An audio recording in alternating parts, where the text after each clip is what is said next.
If there's one and only one GreenStalk accessory that you can buy, please let it be the spinner base. Hey GreenStalk friends, it's fall, the leaves are falling, and my GreenStalks are actually starting to look pretty nice. So let's do a little tour of my GreenStalks, and I'm going to share with you the top 3 reasons why you should spin your GreenStalk at least 2 to 3 times a week. And a couple of them are not very obvious. So I recently unstacked, cleaned, and refilled and restacked all my GreenStalks, and I have planted them all up for fall. Some of them are further along than the others, and I will put a link to the video where I actually direct seeded this entire GreenStalk. I've got several tips on how to do it successfully. It's not that straightforward to get success direct seeding in the GreenStalk, so watch that video if you want to learn some really good tips. For those of you that have watched that video, you know that I planted out peas, I've got beets growing, I've got lots of pretty kale and komatsuna mustard, I've got lots of teeny tiny carrots coming along, and I've got different varieties of lettuce. And look at that, cilantro, arugula, lots of great stuff going on in this GreenStalk. And I also actually came in and planted some fenugreek seeds just to kind of keep the peas company, because you can actually plant a lot of different seeds in each pocket. There are guidelines as to how many you want to plant, but because the soil is so good and you're really good about giving it water, you take great care of it, you can actually grow a lot of things in a very compact manner in your GreenStalk. Now I'm going to be growing a lot of these, like this for example is kale, and I'm going to be eating a lot of this as baby kale, and I'll also pull out a couple of these plants and put them in different parts of my garden to grow to full size. So I'm getting a twofer out of this. I'm getting the kale plant in the GreenStalk, and I'm going to be getting full-size plants when I plant them somewhere else. So it's also going to be used as kind of a seed starting center. So one of the things that I always do whenever I come out here, say I'm going to harvest some lettuce greens, if I find some leaves that are past their prime, I pinch them out and I push them in the back of the pocket. Now what this does is it starts to decompose here, and there's worms and other microorganisms that start to break it down, and that feeds the plant that's growing in this pocket. Now here's a GreenStalk planted that's much further along. I started from transplants. You can see the difference between starting from seeds versus transplants. They were started around about the same time.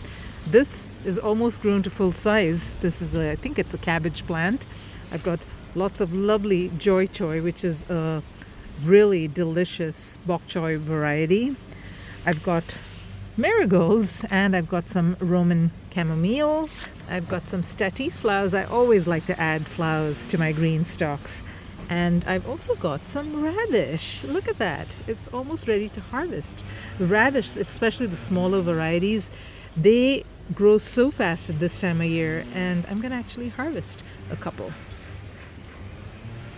You got to twist and pull. Look at that. It's a lovely French breakfast radish. And this pocket is going to be ready for some new radish. I'm actually going to harvest all of them. There we go. That's a lovely little snack. Now I need to throw in some more radish seeds here. Succession planting is a key to the success of your fall garden. Things like radish, bok choy, and other greens do really well and grow really fast when you keep planting new seeds every couple of weeks. So don't forget to enjoy your harvests and plant some more.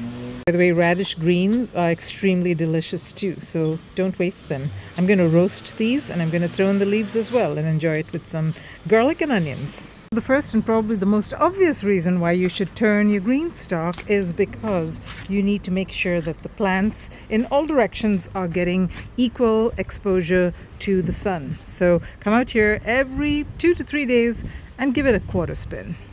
The second and probably not as obvious a reason is that the plants at the back tend to get neglected by you. Now, one example of that is watering. It's good practice every once in a while to use a hose and get those pockets watered in. It just helps the pockets from getting hydrophobic, which is one of the problems that a lot of GreenStalks have. So in addition to the top watering, do water your plants from the pockets. I'd say at least once a week or so, give it a good watering. But if you're not spinning your plants, the ones at the back will tend not to get that pocket watering, and so that's an example of them being neglected. Case in point over here, this little rapini broccoli is just not doing so well. It's in the back. I've been neglecting it a little bit, and it's just not growing as well as some of its peers that I've planted in other pockets. Now, to be perfectly honest with you, I only have one GreenStalk right here that is sitting on the GreenStalk provided mover and base. All the others were kind of cheapos that I got on Amazon. Not terribly cheap, but cheaper than the one that GreenStalk sells.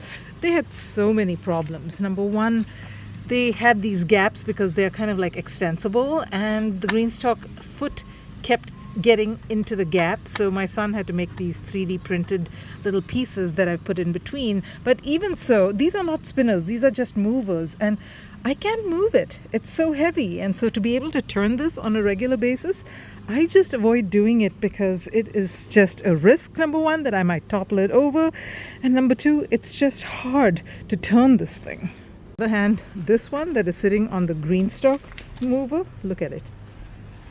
Just with one little finger, literally, I can turn this thing. So easy to turn, it moves like butter.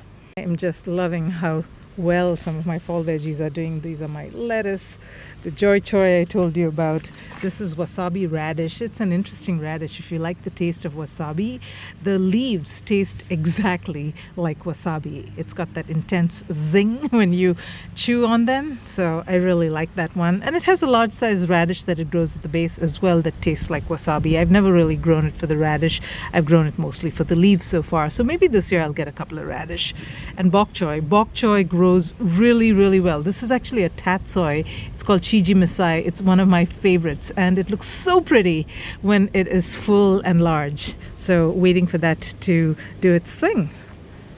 Things I really like about reusing the soil in the GreenStalk is that I get a lot of really cute volunteers, like this Chinese pink celery or this nasturtium, and frankly even these marigolds are volunteer plants. Now you can reuse the soil in the GreenStalk over and over again whenever you empty it and restack it. Do not throw away the soil. If you've used good soil that is mostly inert, that doesn't have too much organic material that really breaks it down, you can actually reuse the soil over and over again, and the level doesn't quite drop at all.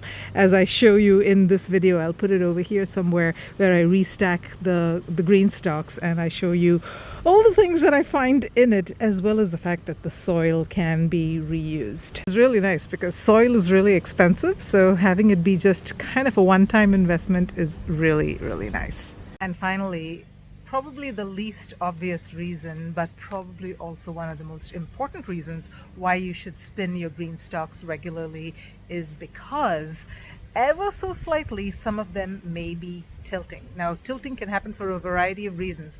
I don't care how flat the surface is that you put your GreenStalks on. There could be something like, you've not exactly positioned the foot correctly on one of the levels, and that causes all the ones above it to kind of slant. Something that is causing some irregularity, and what happens then is that your watering system in the GreenStalk will not work the way that it is supposed to. So if you turn the GreenStalk regularly, you will avert that problem because it's going to get balanced out eventually. So make sure that you turn your GreenStalk at least 2 to 3 times every week.